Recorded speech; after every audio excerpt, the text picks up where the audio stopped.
This is a smartphone. We all have one, but you all know what they do. However, do they help everyone the same way they help you and me? I'm with a sign language interpreter today to see if the deaf community really are benefiting as much from these things as we are. Smartphones have helped the deaf community enormously with so many different areas of their life, from communicating to one another to communicating with hearing people and vice versa, helping them with to access services and just to make things more accessible. For example, medical, transport. I mean, it's immeasurable. Specifically, the apps that have helped them are probably, off the top of my head, I can think of things like voice to text, which is fantastic in situations, for example, if they go into a shop and they're trying to get their point put across, or if they want some advice from sales staff, they will literally put the app on their phone and they will put the phone under the sales advisor's nose, and the sales advisor can talk into the phone and the instructions will come up. And similarly, we have Sign Video, which is a mobile interpreting service, a video relay service. So if they're at a doctor, bank appointment, anything like that, they need BSL sign language interpreting, they can access an interpreter almost immediately on their phone. It's not ideal. I mean, ideally they'd have an interpreter with them, but that's not always possible. Interpreters aren't always available and they're expensive.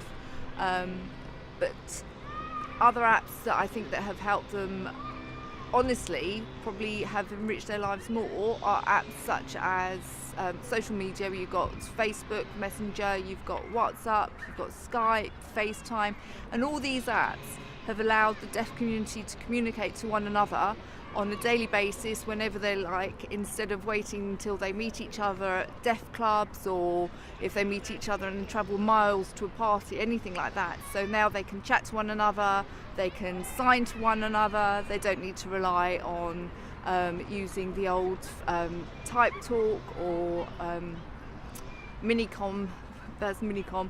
So I think in terms of enriching their lives so that they can chat to one another and communicate to one another, and as hearing people do on a daily basis every day, and we don't even realise, deaf people can now do exactly the same.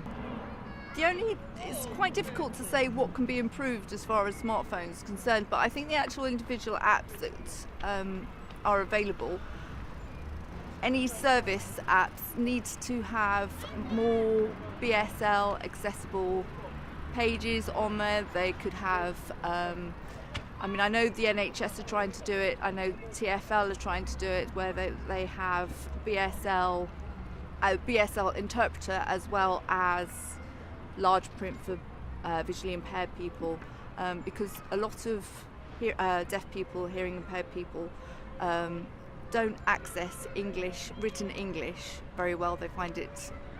They can find it quite difficult, and their first language is British Sign Language. And so with that in mind, I think more apps need to have BSL interpreting available. After the interview, I did realise the deaf community are benefiting a lot from these smartphones. However, it was apparent to me that with a little bit of help, the deaf community would benefit a lot more if these smartphones were a little bit smarter. I've been Nathan Allen. Thank you for watching.